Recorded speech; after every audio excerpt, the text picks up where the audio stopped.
교육 철학을 공부하고 싶었어요.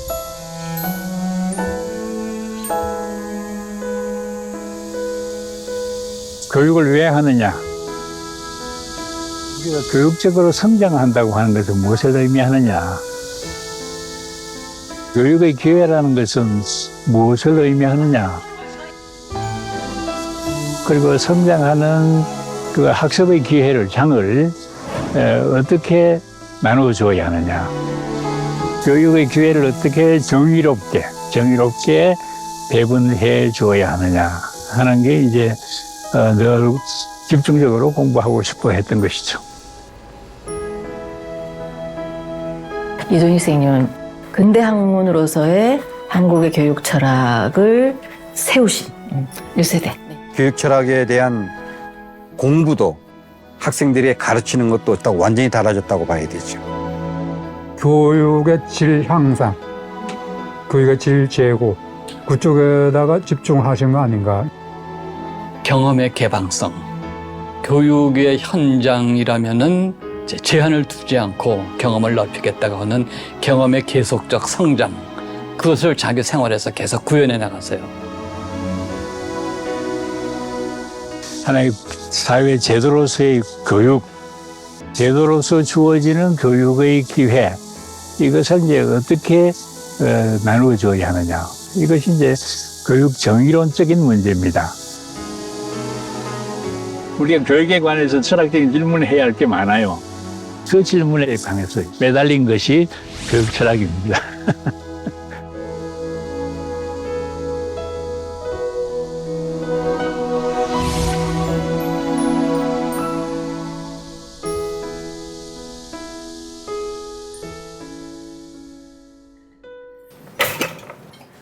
안데르슨에 대한 목표는 A장, 이탈리아 가운데 1학장 알레그로 비바치였습니다.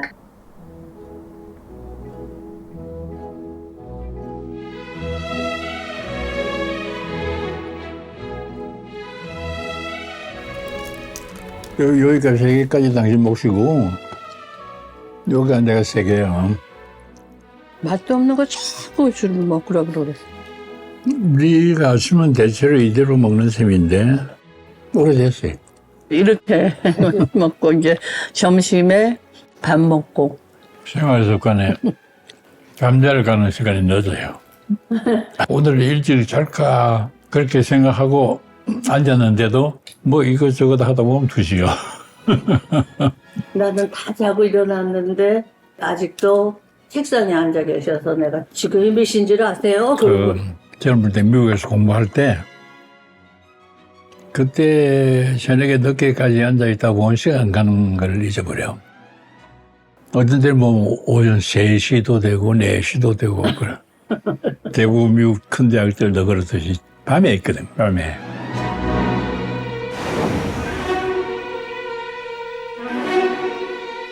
습관이라는 게 제2의 천성이라 다른 사람이 그 나를 읽을 때 저 사람은 어떤 사람이다 그럴 때는 사실상 내 습관을 읽는 거나 마찬가지죠. 저 사람은 저런 말 들으면 화를 내는 사람이다. 이것도 화내는 그런 말을 들으면 화내는 건 습관이잖아요. 그렇지.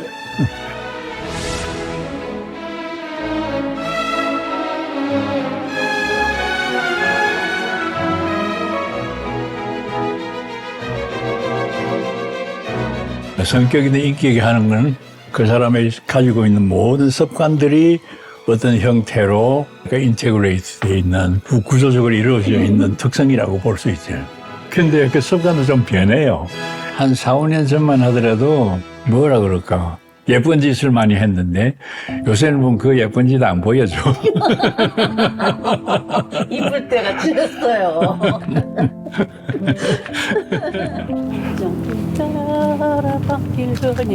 오늘은 날씨가 괜찮다. 따갑지도 않고 시원하다.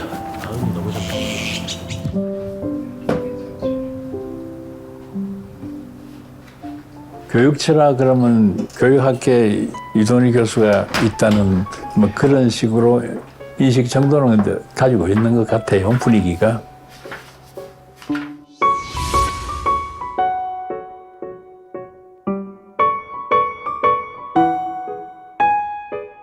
우리가 보통 이제 교육이라고 하면은, 일상적으로 우리 이야기할 때 학교 보내는 걸 교육이라 그러잖아요.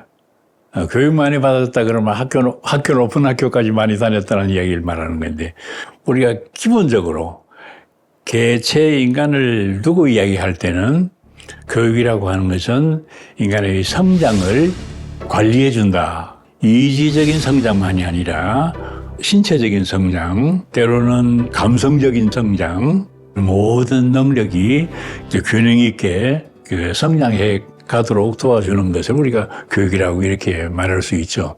어떤 사람은 지적으로 탁월하게 만들어지고, 어떤 사람은 예술적인 능력을 발휘하게 되고, 어떤 사람은 기술을 향상시킬 수도 있고, 어떤 사람은 그 인격적으로 잘 균형 잡힌 사람으로 교육받은 것도 있고, 그러니까 그거 다 성장하는 거죠. 성장을 안 하면 교육이 아닌 거네요. 성장을 방해한다든가 이러면 교육적이지 못한 거죠. 학교는 다 다니고 있는데 그 학교에서 제공하는 프로그램이 그 학습자에게 별로 도움이 되는 게 아니다 이거지. 배워낼 수도 없고 배워봤자 별 수도 없고 그건 그 아이의 성장과는 무관하고 이렇게 하면 교육 기회로서 아무런 의미가 없는 거잖아요. 성장에 필요한 학습의 장을 제공받고 있느냐. 그게 교육의 기회란 말이죠. 내가 며칠 전에 좀 여기다가 우리 어머니가 사진을 모아놨다가 나한테 준 게 있는데, 근데 어쩌다가 내가 봤어요. 어쩌다가 봤는데 내가 중학교 3학년 부산 중학교 3학년 대학 1학년 때야. 그때 옛날 고등학교 때 친구들이 찍은 사진인데 대학 1학년 때 사범대 들어가 교육학과 1학년 학생 입학해가지고 뭐 특별한 계기는 없고 이상하게 이제 집이 그렇게 넉넉하지 않았으니까 누군가가 사범대학 가면 등록금도 적고 좋다 그래. 학교 다닐 때 서울대학에서 교육철학 교수가 없었는데 학위 논문을 써야 됐어. 대학 4년 졸업할 때. 그때 이제 아주 건방진 타이틀을 하나 썼어. 플라톤과 듀이의 교육철학, 교육사상, 교육철학이라 그러나 교육철학 비교연구. 이게 왜 건방진 거예요? 네? 가르치는 선생도 없는데 내가 공부했었으니까. 플라톤과 듀이를 쓴다고 하니까 그런 거지.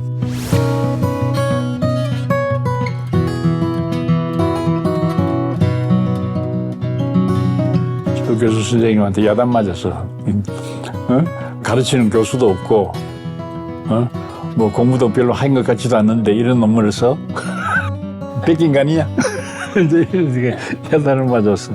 그런데 그 제목으로 내가 서울대학교에서 교육학 석사학위 논문을 쓸 때 그 제목으로 다시 썼어요. 똑같은 제목으로. 똑같은 제목으로. 플라톤과 존 듀이의 교육철학 비교 연구. 그게 석사학위 논문이에요. 겁도 없이 간 거죠. 그 당시에 서울대학교 그 연수원에서 받던 월급을 2년을 꼬박 모으니까 그게 되더라고. 비행기표가 되더라고. 미국 대학에서 석사 과정을 한 번 더 해야 되겠다 싶어서 철학과에서 석사학위를 받고 박사 과정 할 때는 교육철학으로 다시 한 건. 결혼하고 유학 간 거. 둘째 아이 100일 해먹고 가서. 나는 이제 학위 받았으면 한국 가서 선생하지 미국 아이들 가르치고 싶지 않았어요. 한국에 간다고 생각했지. 이민 영주권까지 받았는데도 안 가려면 안 갈 수도 있었는데.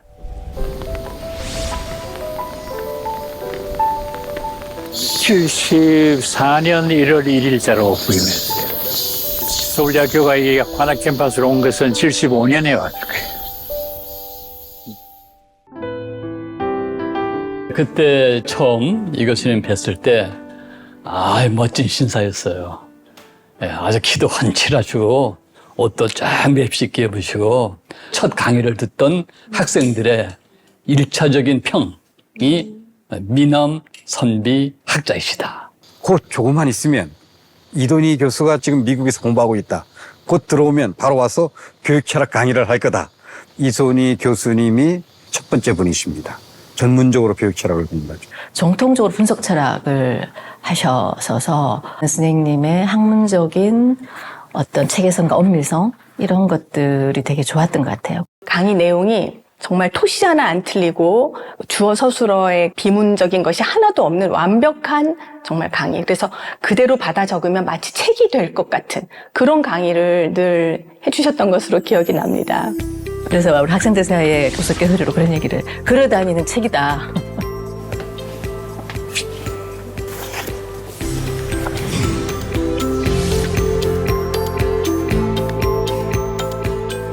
그건 이거지.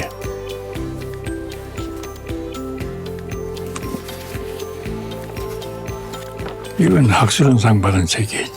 이게 말하자면 대표로 쓰지 공공도서관에 있는 책을 자기 책처럼 이렇게 막 줄을 긋고, 응? 92년이니까, 어이구, 30년 가까이 되네. 선생님 오래 했다. 내가 미국에서 돌아오던 시기가 74년인데, 마침 73년에 그 존 로우즈가 Theory of Justice, 정의론이라고 한 책을 냈어요.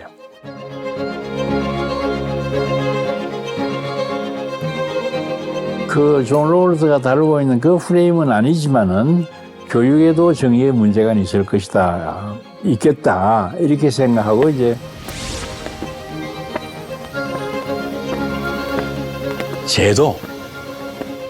제도는 그것이 경제든 정치든 교육이든 이건 국가라고 하는 주체가 운영할 때는 정의롭게 운영돼야 된다 말이죠. 교육도 하나의 제도라면은 정의롭게 운영돼야 하는 거겠죠. 그러면 교육에서 말하는 정의라고 하는 거는 무엇이겠느냐?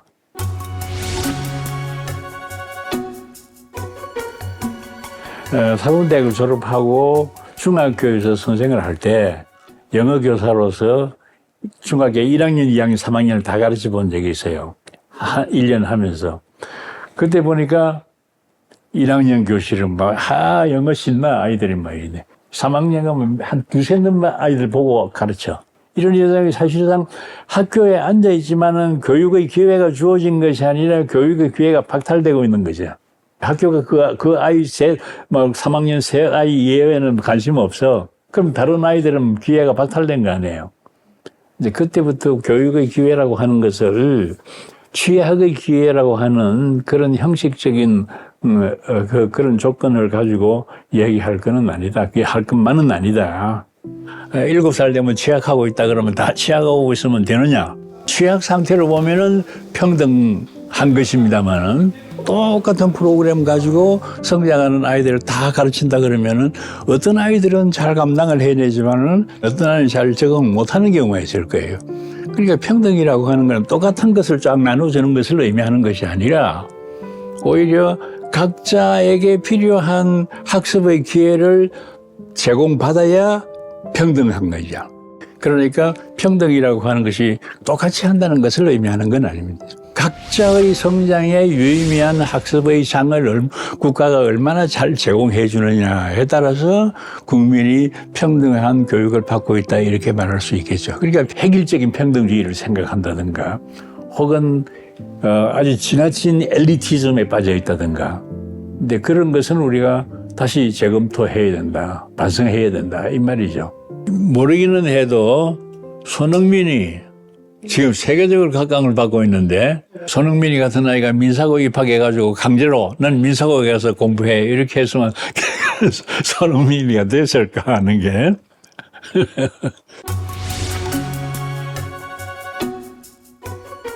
교육의 기회를 나누어 준다고 하는 것이 경제적인 기회를 나누어 주는 거하고는 좀 복잡해요. 경제적인 것은 돈만 나누어 주면 되잖아요. 근데 교육은 돈만 나누어 줄 수 있는 건 아니라고. 아이들이 배워야 할 것을 배우고 있느냐. 그리고 그 배움을 제대로 감당하고 있느냐. 또 그것을 제대로 감당할 수 있는 교사를 양성해서 공급하고 있느냐. 예. 그리고 혹시나 지역사회에서 보조적인 노력을 한다면은 그 보조적인 노력에 대해서는 어떻게 우리가 지원해야 할 것이냐. 뭐 이런 것까지도 다 우리가 교육 정의적인 관점에서 본다면은 정책적으로 고려해야 할 사항들이 굉장히 많이 있는 거죠.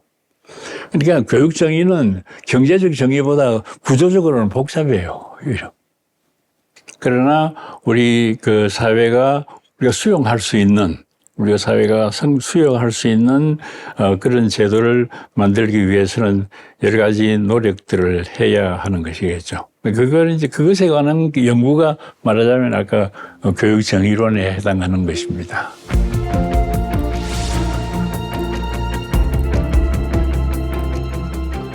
교육 차려서 이런 걸 해줄 수 있구나. 교육 행정 전공자라든가 아니면 교육 행정 관료들한테 얘기를 많이 들었습니다. 이도니 쌤이 그 책이 굉장히 훌륭한, 우리들한테는 굉장히 도움이 되는 책이다. 국가가 이제 공교육을 통해서 어떻게 교육의 자원이라든가 교육의 서비스를 정의롭게 누구에게나 분배할 건가 하는 그런 문제를 원칙에 입각해서 사유할 수 있는 그런 책을 쓰신 거죠.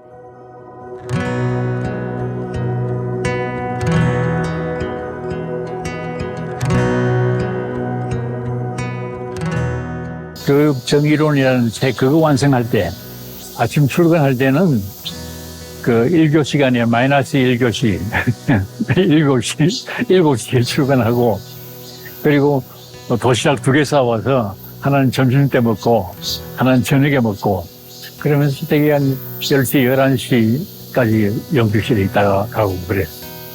그래서 이제 집에 가족들한테 미안하잖아요. 그래서 집에 돌아가면은 이제 집에서 고스톱 고스톱도 하고 그랬어.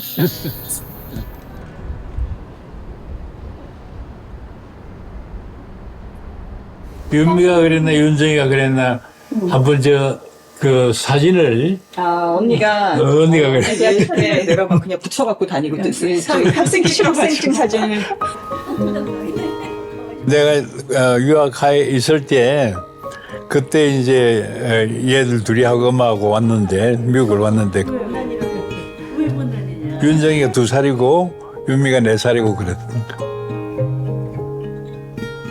제가 어렸을 때 대학원생이셔가지고 이제 공부하는 모습을 이제 주로 많이 봤기 때문에 아버지는 뭔가 공부하는 사람이라는 그 기억이 주로 있었던 것 같아요. 아직도 공부하세요? 네, 아직도 공부하고 계신 것 같고.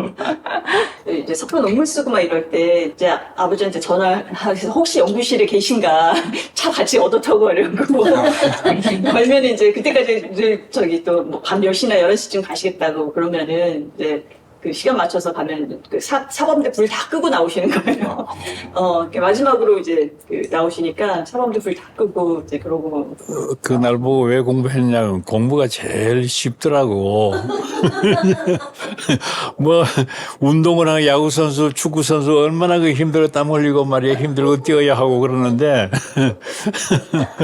이번에 이제 졸업해요. 수빈이가? 네. 수빈이 보고 복둥이라고 그러는데. 딸 낳았다고 시애틀에 가서 한 달 가까이 있다가 이제 9월 학기가 돼서 돌아왔거든. 돌아왔는데 오자마자 이제 장관 발령이 난 거예요. 김대중 대통령은 오늘 교육부 장관에 이도니 세교육공동체위원회 위원장을 새로 임명했습니다. 교육을 획일적인 틀 속에서 운영할 수는 없지 않느냐. 말하자면 교육을 받는 사람들이 자신의 성장에 자신의 삶에 의미 있게 교육의 기회를 선택할 수 있도록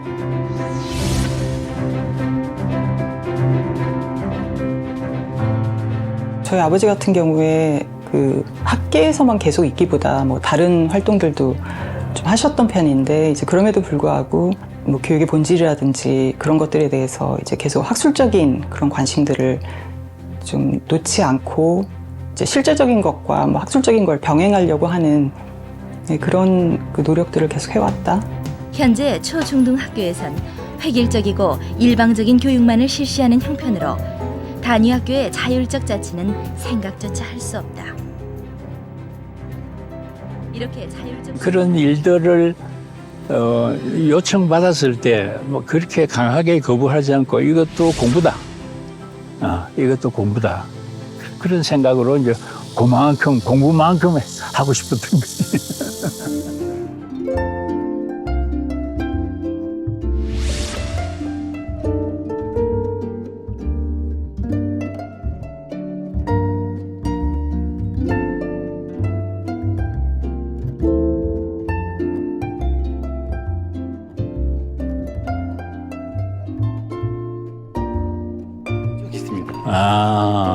여기 스페이스가 모자라서 예, 모자라가. 장관하고 나서 학교 돌아가자마자 그리고는 정년퇴임하고 2003년 9월부터 2008년까지 했네. 깜짝 놀랐던 것이 뭐냐면 장관님을 지내셨던 분이잖아요. 근데 고등학교 교장으로 오셔달라고 하는 초빙을 했는데 흔히 말하는 이제 조건이라든가 아무 제시도 안 하시고 그냥 수락을 결국 하셨어요.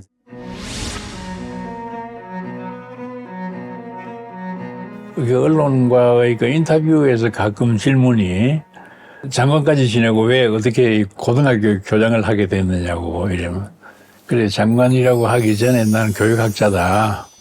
마치 과학자들이 자기네들의 가설을 검증하기 위해서 실험실에 들어가고 여러 가지 관찰을 하고 조사도 하고 그러는데 나는 교육자로서 교육자의 실험실로 들어가 보는 뭐 그런 마음으로 이 학교를 맡아서 해보기로 했다. 재미있었어요. 재미있은 게 우선 뭐 거기가 특별한 고등학교잖아요. 자립행사립학교로서 이제 교장을 비롯한 가르치는 사람들의 리더십 여하에 따라서 그리고 프로그램 여하에 따라서 아주 재미있게 운영할 수 있는 그런 학교 체제니까 거기 선생님들하고 좋은 학교 한번 만들어 보면 좋겠다 이런 생각을 한 거죠. 한번 하겠습니다. 오늘 우리 애국조회 시간에 굉장히 특별하신 손님이 오셨습니다. 우리 학교의 제5대 교장선생님을 역임하신 전 교육부 장관 이도니 전 교장선생님께서 참석을 해주셨는데요.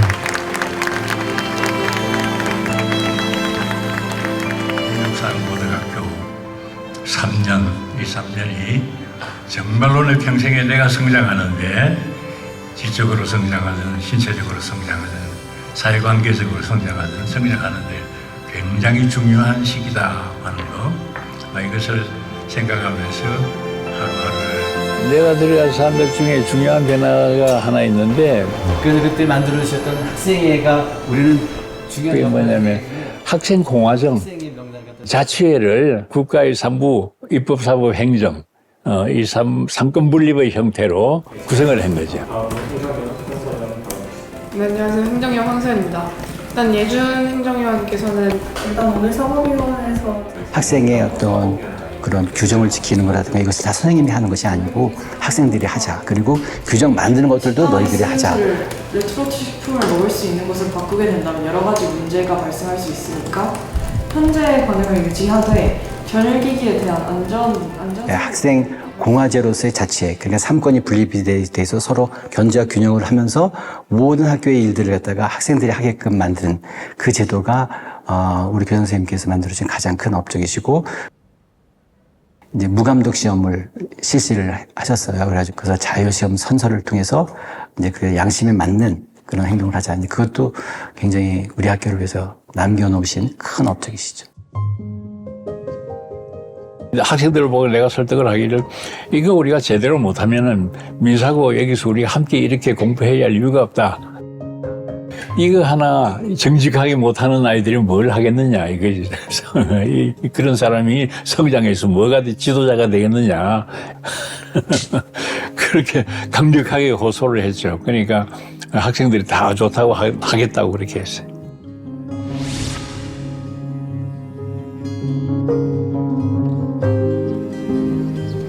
민사고에 입학하는 아이들의 거의 90%가 서울 아이들이에요. 서울이고 약간의 경기도 아이들.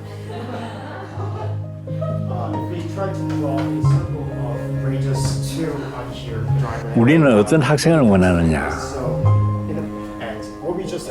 만들어진 영재를 바라는 것이 아니라 잠재성을 지닌 영재를 지금 찾는다.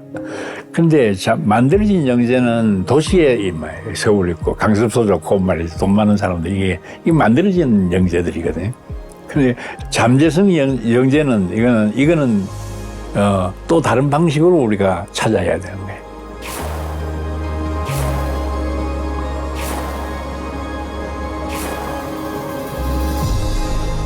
그 정원의 반을 지역의 인구 비례해서 할당해주고 디오를 할당해주고 나머지는 그냥 공개적인 오픈 컴피티션으로 들어올 수 있도록 근데 그렇게 해서 영재가 서울에만 있는 거 아니잖아요.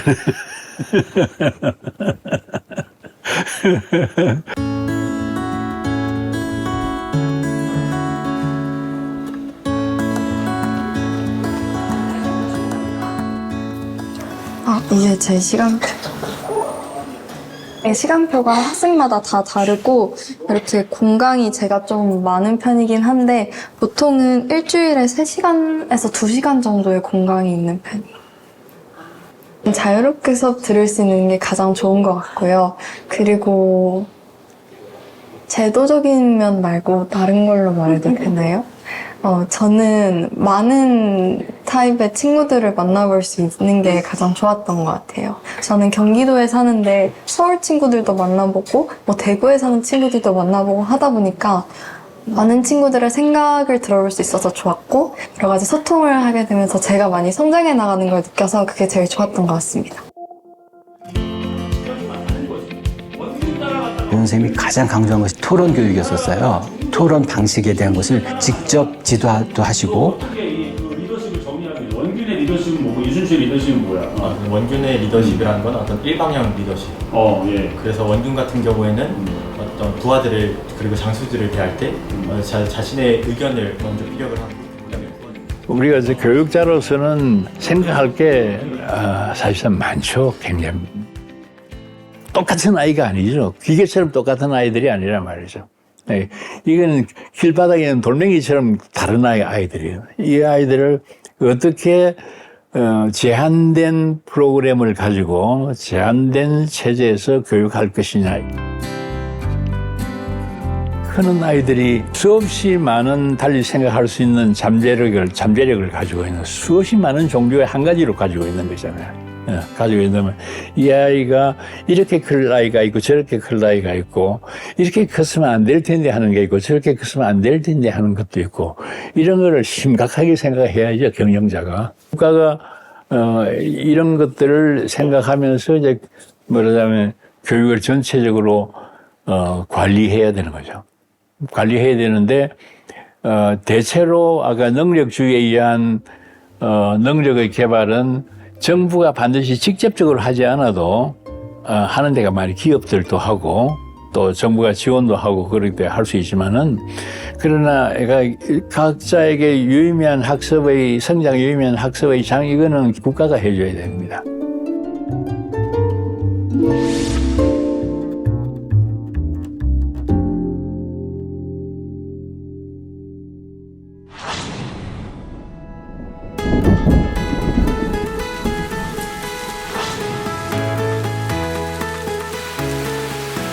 우리가 보고 느끼고 하는 모든 것은 다 질성입니다. 질성이라는 것은 그 사람만이 가지고 있는 고유한 모습, 그 상황만이 가지고 있는 고유한 모습을 직접 경험해서 파악하는 것이고 이거는 삶 속에서 매일 하고 있습니다. 저 가운데쯤에 선생님 연구실이 있었지 않습니까? 저 둘 중에 하나가 아닌가 싶습니다만. 팩차기 이거 한다고. 그러면 시끄럽고 그래. 맞아요. 내가 창문을 열고 왔는데 조용히 하라고. 선생님 제가 유학하고 돌아오셨을 때 그 오후 3시부터 선생님한테 잡혀가지고 밤 10시 반까지 질성적 사고에 관해서 얘기했던 기억이 있습니다만 저녁도 안 사주시고 10시 반까지 했습니다. 9시 반쯤 되시니까 선생님이 요즘 매일 10시 반쯤 저녁 늦게까지 공부하는데 저녁을 못 먹으면 컵라면을 끓여 먹을 때가 있다 그러면서 컵라면을 끓여주셔서 같이 먹고 나갔죠. 마침 그때 내가 뒤에 퀄리테이티브라고 하는 말을 질성적이라고 번역한 것도 아마 그 시기에 내가 질성적 하는 게 낫겠다. 그러니까 이제 우리 동의를 해주었어, 우리 박 선생이 동의를 해주어서 그래서 우리는 그렇게 쓰기로 하자고. 그래서 그 퀄리테이티브를 질성적이라고 번역을 하고. 20세기의 교육적 논의는 이성과 경험 사이의 논쟁이라고 요약할 수 있습니다. 존 듀이에 의해서 경험이란 단어가 철학적으로 중요한 화두로 대두됐고 교육학에서도 이 문제를 다뤘습니다.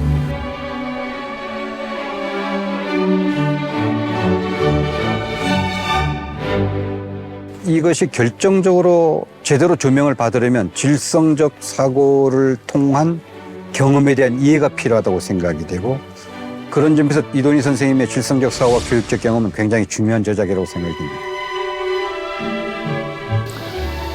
우리가 보고 느끼고 하는 모든 것은 다 질성입니다. 퀄리티, 질성입니다. 기호적인 것이 상징적이 전혀 들어가지 않은 상태. 우리가 말이 달아가면 새를 한 마리 본다든가 하는 건 그건 그냥 보는 거잖아요. 그리고 어느 개입을 하지는 않죠.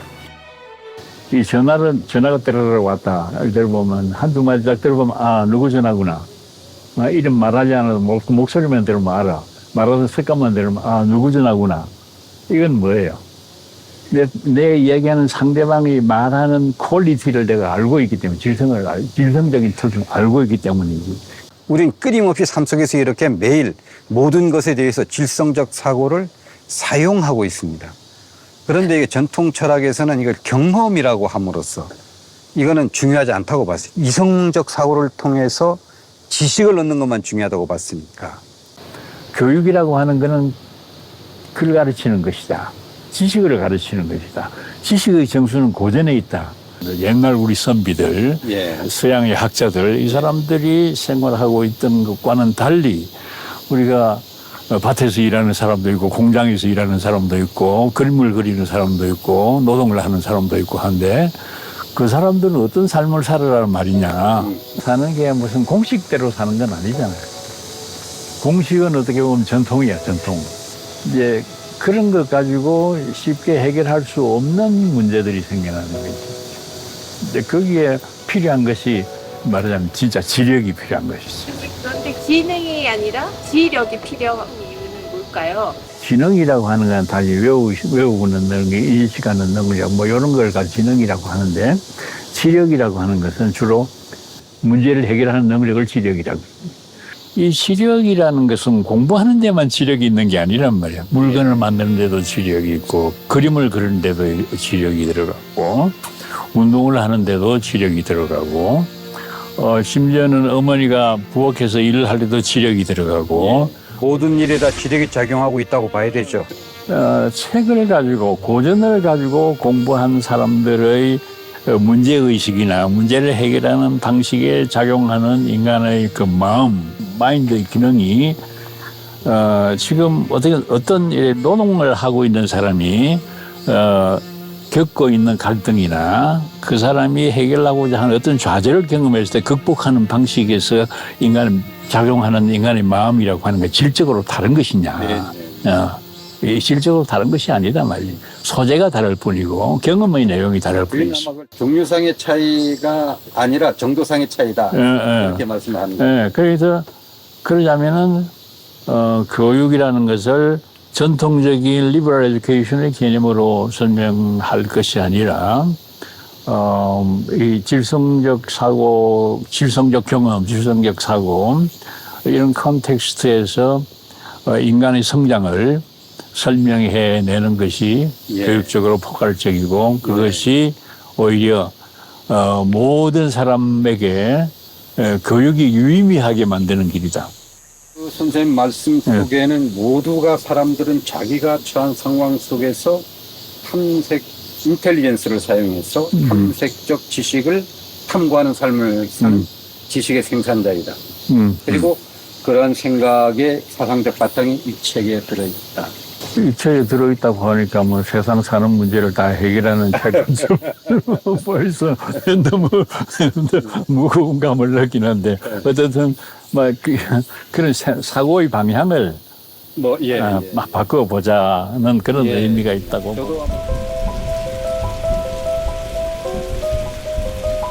가지고 오겠다고 그랬어.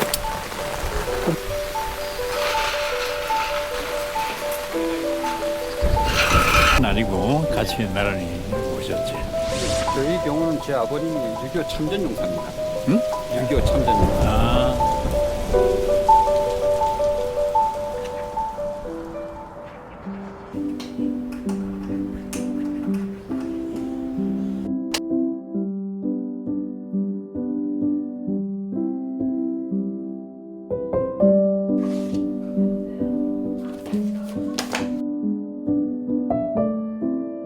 지금 민주주의가 해야 할 가장 중요한 이거는 서로 대립하고 갈등하는 이것을 어떻게 해소하느냐. 다원주의 세계에 살고 있다. 다원주의 사회의 구성원 간에는 거의 필연적으로 충돌이 발생한다. 그럼 우리는 충돌이 발생하는데 싸움으로서 해결할 것이 아니라 서로가 설득함으로써 문제를 해결하는 이런 규칙을 우리가 공유를 해야 된다.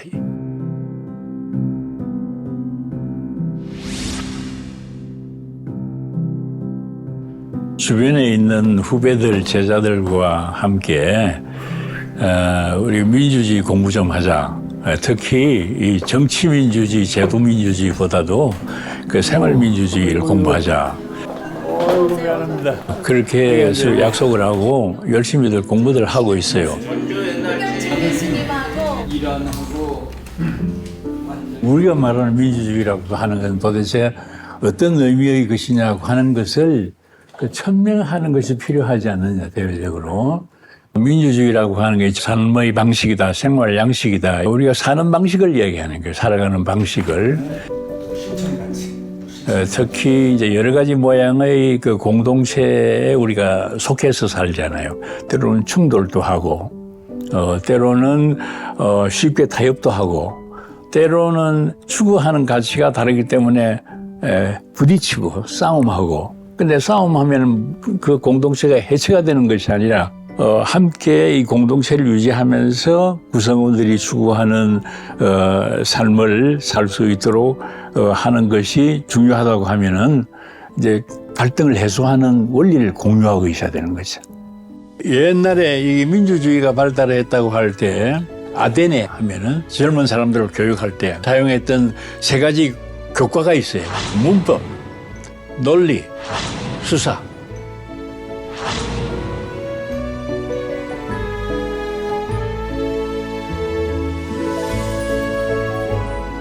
토론할 줄 알아야 되고, 그리고 때로는 경쟁도 페어한 규칙에 의해서 경쟁할 줄 알아야 되고, 그리고 내가 잘한다고 해서 나로 인해서 혜택을 못 받는 사람들에게 대해서 우리가 좀 배려도 할 줄 알아야 되고, 관용과 배려하는 것이 이거는 생활민주주의에서 매우 중요한 덕목이라고 생각이 돼요.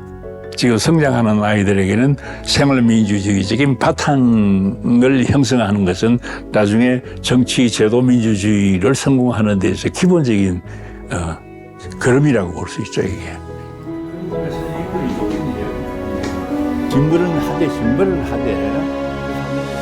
우리 이동희 선생님의 민주시민교육 문화하는 거 그런 의식 있는 소양 있는 시민들을 만드는데 우리 교육 전문가들이 뭔가 역할이 없겠냐 그런 뜻이 있어서 지금 홍미녀는 우리 이동희 선생님이 자기 주머니 그냥 팍 털어가지고 여기 크게 기부하셔가지고 사실 이게 운영되는 측면도 있어요. 이런이 내가 바나나 안 바나나. 근데 어디를 하고 있는지 모르는데 왔다 갔다. 불평이 많아요. 자기하고 시간을 보내주지 않는다는 거지. 공부만 하고 뭐 그런다고 그러면서. 뭐 이렇게 같이 시간 보낼 수 있을 게 있는가 하고. 그래 인터넷으로 이제 찾았더니만은 실버 합창단이라는 게 있어요. 나 혼자서 가리 처음에 지휘자가 들어오면 악보 볼 줄 아세요? 그래. 이 사람은 전공한 사람이고 나도 옛날에 대학에서 합창단도 하고 교회 성가대도 하고 많이 해서 악보는 본다고 요새 최근 안 해서 그렇지. 사실상 내가 뭐 장관 지낸 사람이고 하는 거 몰랐어요. 난 말도 안 하고 그렇게 이제 노래 부르고 했는데 여기 지금도 이 프로그램 이것 때문에 알게 됐지. 합창이라는 거는 다른 소리들도 들어가면서 내가 노래를 맞추어가는 거란 말이죠. 뭐 크거나 작거나 가는 공동체적인 삶을 살 때는 그 구성원들, 다른 멤버들과 함께 살아가는 거. 이거는 합창하는 사람들이면은 아마 저절로 배우지 않겠나. 그런 생각이 가요. 그러니까 합창 이건 난 좋다고 봐요. 아주 좋다고 봐요.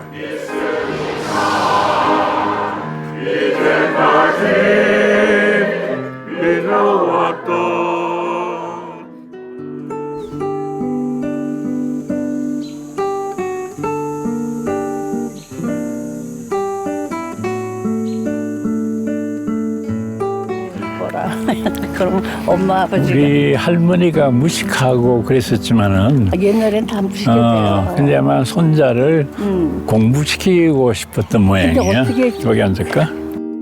내가 할머니하고 이야기를 하는데 이런 이야기를 했다 그래요.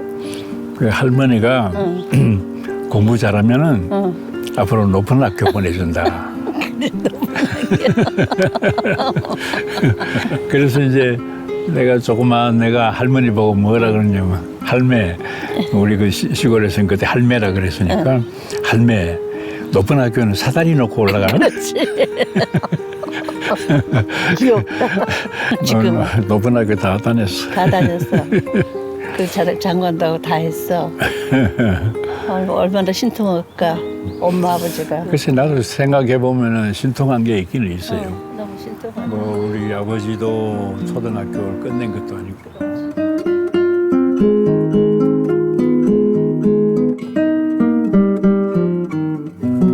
내가 큰 일을 하겠다 이런 생각을 한 적은 별로 없어요. 내가 이걸 공부하면 재미있겠다. 내가 요거는 공부하고 싶다. 요거는 해봐야 되겠다.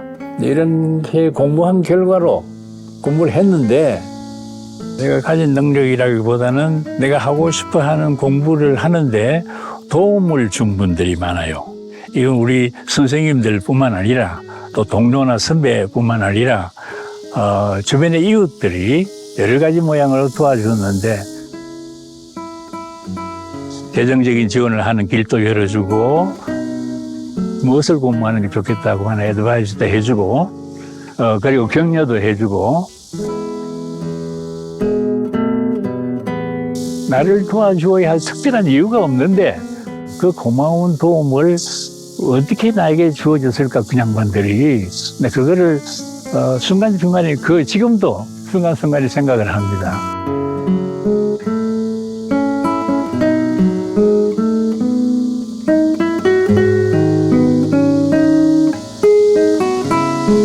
사회 제도로서의 교육, 제도로서 주어지는 교육의 기회, 이것을 이제 어떻게 나누어줘야 하느냐. 우리가 평생 동안 그 기회를 어떻게 배분받아야 하느냐. 이것이 이제 주된 문제라고 볼 수 있습니다.